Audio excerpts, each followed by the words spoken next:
রান্নাঘরে সবাইকে স্বাগত। আজকে আমি বানাবো পাঁপড়, যার জন্য আমি নিয়ে নিয়েছি রেগুলার চাল, যেটা দিয়ে আমরা ভাত রান্না করি। সেই চালটা আমি কাল রাতে ভিজিয়ে রেখেছিলাম। এখন আমি এই চালটাকে একটা মিক্সিং জারে দিয়ে দিচ্ছি। এটাকে আমি পেস্ট করে নেব। দিচ্ছি জল,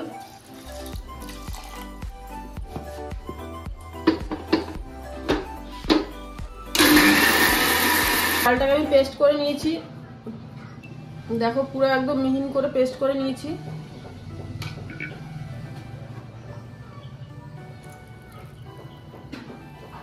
চালটাকে দেখো আমি সব গুঁড়ো করে নিয়েছি, পেস্ট করে নিয়েছি। এখন আমি এর ভিতরে দিয়ে দেবো ময়দা। আমি দিয়ে দিচ্ছি 4 চামচি, জল। ব্যাটারটাকে দেখো আমি ভালোভাবে মেখে নিয়েছি। এখন এর ভিতরে আমি দিয়ে দিচ্ছি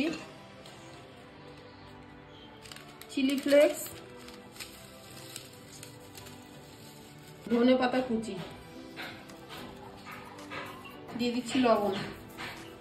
এটাকে আবার মেখে নিচ্ছি আমি। ব্যাটারটা চামচি দিয়ে তোলার পরে আমি নিচে ফেলে দিলাম, কিন্তু এটা এরকম একটা লেয়ারের মতন পড়েছে। এরকমই হবে ব্যাটারটা। স্টিলের প্লেট নিয়ে নিয়েছি, তার গায়ে আমি সাদা তেল মাখিয়ে দিয়েছি। প্লেটের উপরে দিয়ে দিচ্ছি।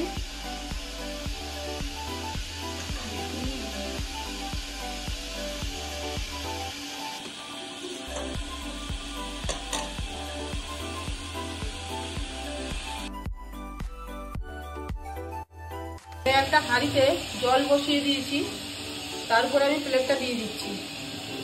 জলটা ফুটবে আর সেই ভাপে ভাপে এটা হবে।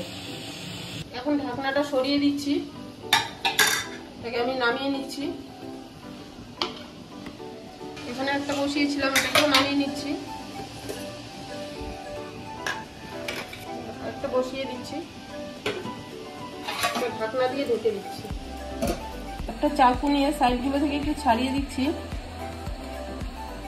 তারপর এরকম আস্তে করে এভাবে টানলে সুন্দরভাবে উঠে যাচ্ছে। পেপারের উপরে রেখে দিচ্ছি।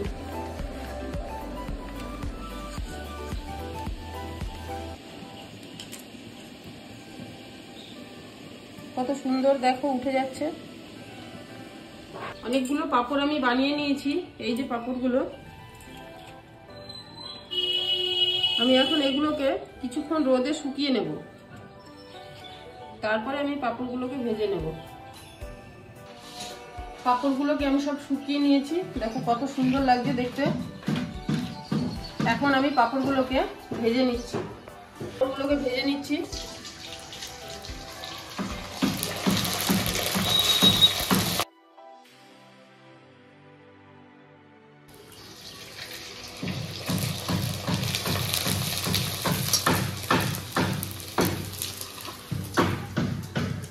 সব পাঁপড়গুলোকে আমি ভেজে নিয়েছি।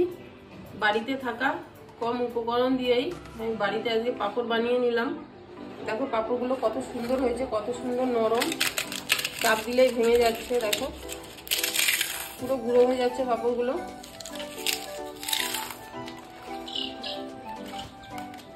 রেসিপিটা যদি ভালো লাগে অবশ্যই কমেন্ট করে জানাবেন। তাহলে দেখা হচ্ছে পরের রেসিপিটা।